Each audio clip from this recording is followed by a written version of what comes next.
por amor,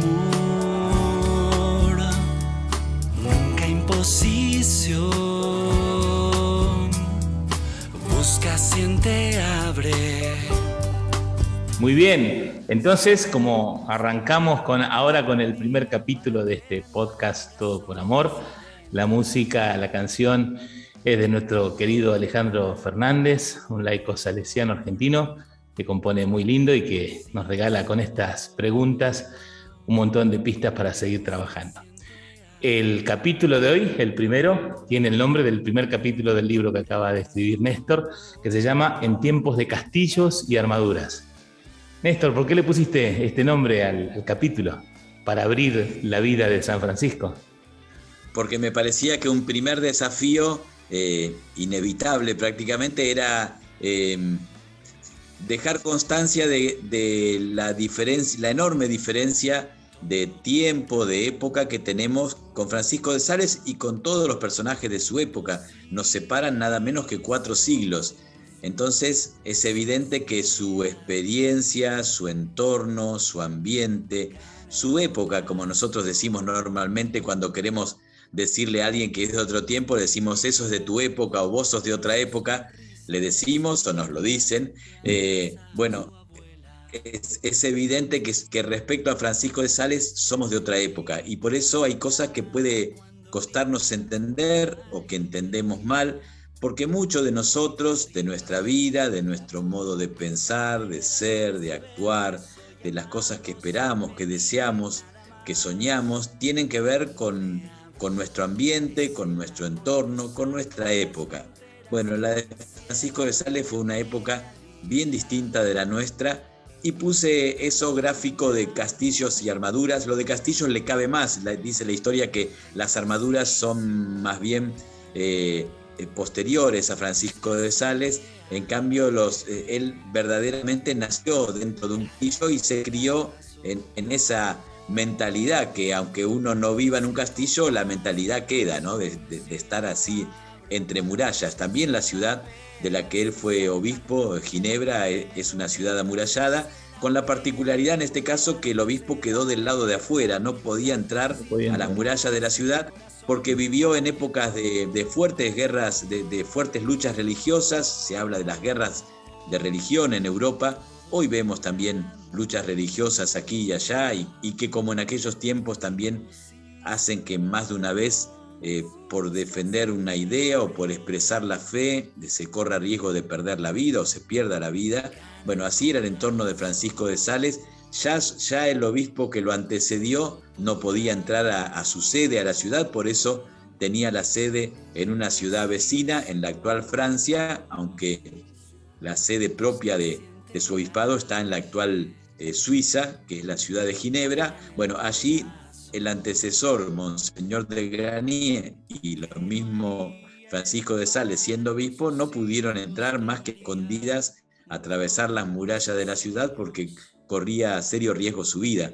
Ginebra estaba en manos de los calvinistas, un grupo también cristiano, pero separado y fuertemente opuesto a la Iglesia Católica. A Francisco de Sales y a todos los católicos los llamaban los papistas, ¿no? Entonces había que animarse a ser papista en un entorno tan combativo, calvinismo y en la sede del calvinismo, porque claro. Exacto, porque aunque ya Calvino tuvo su sede allí en Ginebra, entonces era un ambiente muy hostil para Francisco y para todos los papistas que nosotros llamamos.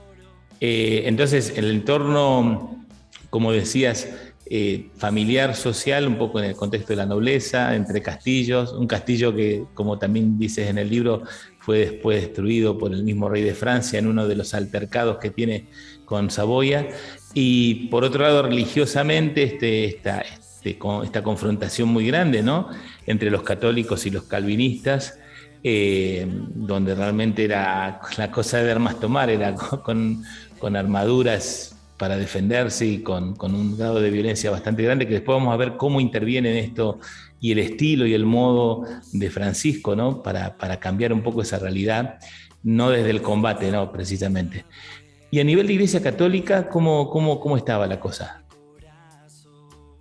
También, sí, era un tiempo de una iglesia muy muy amurallada, justamente por las luchas internas que se habían provocado en lo que llamamos comúnmente la Reforma. Los tiempos de Francisco de Sales son más bien los tiempos de lo que llamamos la Contrarreforma o la Reforma Católica, es decir, la respuesta de la Iglesia Católica a esas luchas y a esa fuerte división que se generó en su seno con estas nuevas comunidades eclesiales cristianas que van surgiendo, que hay que reconocerlo, no surgen en el comienzo como la riqueza de la variedad, sino como el dolor de las fuertes divisiones, ¿no? Y entonces, frente a las divisiones, frente a lo distinto, la tendencia normal, natural, no digo la mejor, es a remarcar el punto opuesto, y por eso la Reforma Católica tiene mucho de oposición, y a veces de una oposición forzada o forzosa a los puntos defendidos por los reformadores que comúnmente llamamos protestantes, entre los cuales están los calvinistas, que eran los más cercanos a Francisco de Sales. Además, también con un contexto político muy distinto al nuestro, por lo menos en el mundo occidental actual, donde se consideraba que el pueblo, la nación, tenía que tener la misma religión que su rey.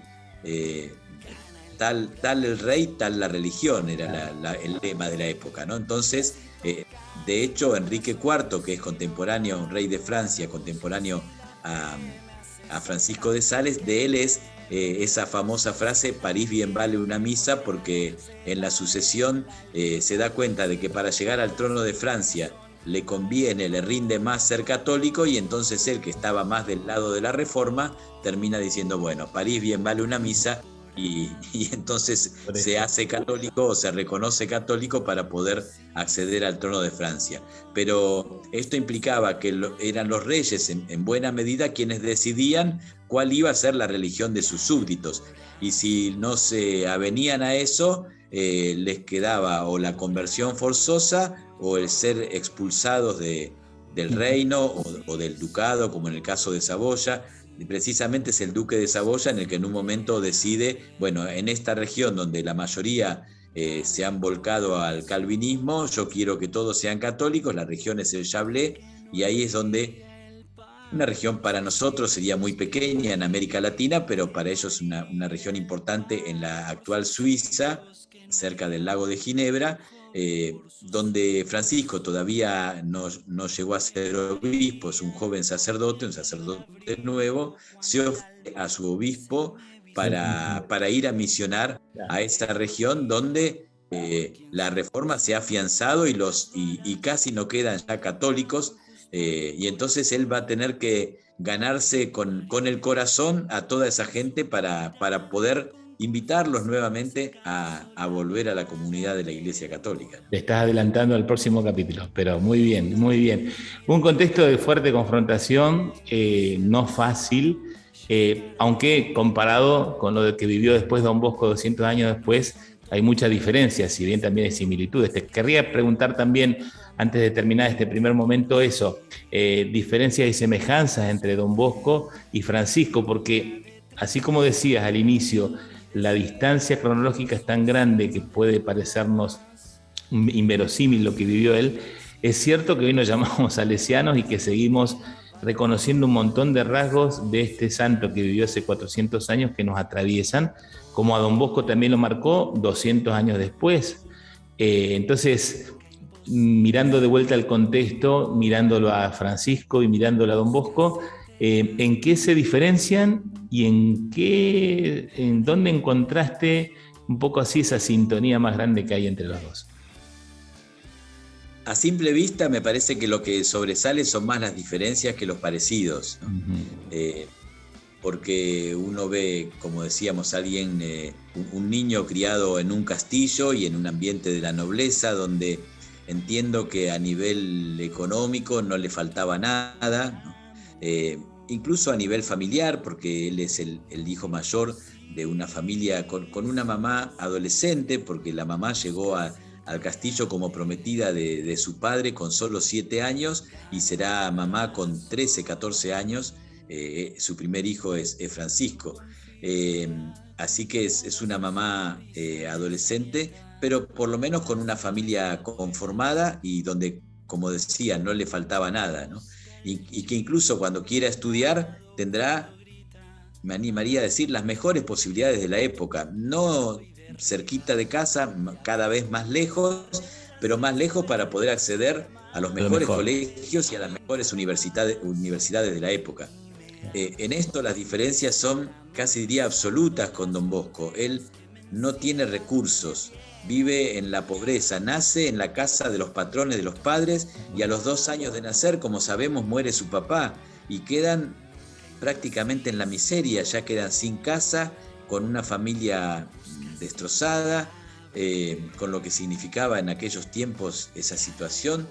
Margarita no es adolescente, ya es joven y tendrá que hacerse cargo sola de la familia, además de lo que quedó de la familia anterior, porque ella tiene también en casa a su suegra y al hijo del primer matrimonio de su esposo.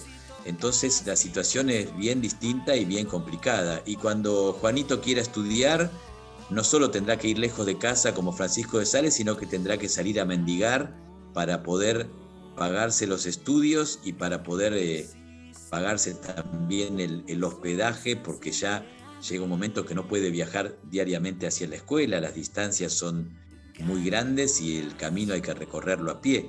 Es decir, enormes diferencias, ¿no? Sin embargo, hay algunos puntos en común que me parece tienen que ver más con la, no sé si decir de entrada, con la espiritualidad o con el modo de pararse frente a la vida que termina generando una espiritualidad, ¿no? Tanto uno como otro se paran frente a la vida con primero enfrentando la vida y después con una actitud positiva que no deja de ser realista y no deja de ser positiva, ¿no? Por uno u otro motivo ambos tienen razones para rebelarse ante la vida, ante problemas que le tocaron. No es que Francisco, por ser de una familia noble, tuviera todo resuelto. Sabemos que el dinero no soluciona todos los problemas, facilita unas cuantas cosas, pero no soluciona todos los problemas. Bueno, de hecho él los tenía y tuvo que afrontar también. Bueno, tanto Francisco como Juan Bosco le hacen frente a las dificultades, saben cómo salir adelante y se resuelven desde su interior, se resuelven positivamente ante la vida y ante las dificultades, y tienen también, me parece, esa mirada de un Dios bueno, de un Dios que nos ama, que nos acepta como somos. Eso nos hace distintos de si uno vive mirando a Dios lleno de miedo, temiendo por los castigos. Creo que ahí está buena parte de la sintonía de ambos. Hay caminos también, no sé si por eso no me quiero adelantar a los temas, pero hay caminos también que cada uno recorrió para llegar a esa imagen de Dios. El de Francisco ambos los conocemos bien, pero el de Francisco de Sales lo conocemos un poco más, cómo le cuesta llegar a descubrir ese Dios que es todo misericordia y todo compasión, porque claro... Spoiler del próximo episodio, que ya viene. Pero Nestítor, genial, gracias, porque una vez que te empezás a compartirnos, te entusiasmás y nos parece hermoso. Pero llegamos hasta acá con el primer episodio, que es eso, ver el contexto, ¿no? Y cómo todos somos hijos de nuestra historia, de nuestro espacio, pero así todo hay cosas que nos unen.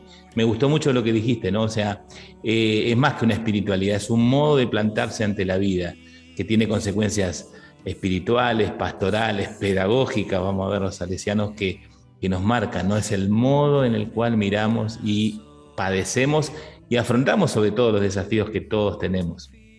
Ni uno ni otro viven lamentándose del tiempo que les tocó ni de la situación que les tocó. Al contrario, saben descubrir en lo bueno y en lo complicado que les tocó, saben descubrir la mano de Dios y saben descubrir también, como diría, como un trampolín para lanzarse hacia la vida, a hacer cosas grandes, sobre todo por los demás. Muy bien, de tiempos de castillos y armaduras a tiempo de labriegos, viñedos, oratorios, a tiempos de smartphone, redes y ya hablamos de metaverso. distintos tiempos, re distintos, cada uno con sus distintas configuraciones y realidades, pero a la vez unidos por una misma mirada. Gracias por este primer encuentro, por acercarnos así a esta figura tan bonita, a los dos, y seguimos en el próximo episodio. Gracias. Nos vemos. Mi corazón si lo abro para vos, si la fe me hace saltar porque el miedo queda atrás, si el ambiente por crear se da en la libertad, si tocas mi corazón haré todo